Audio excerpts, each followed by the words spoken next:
how should vendors think about designing a pricing strategy? If they had total freedom and a blank sheet, where would you start?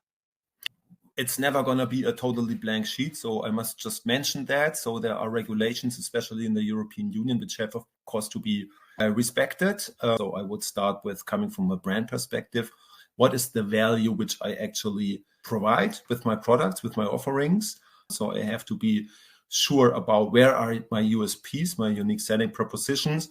That can be the brand, that can be specific technical features, that can be services around your products, that can be services alone, whatsoever, but it should be something where people are actually willing to pay for. So you must also know your competitors and the niche you want to address in terms of the category, subcategory, or whatsoever.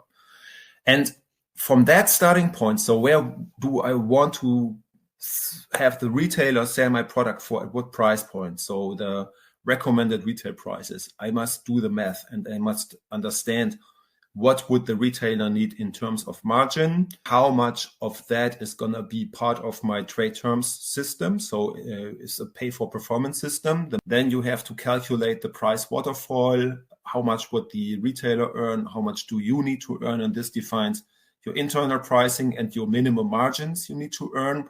And this gives you the balance to steer your prices in the market.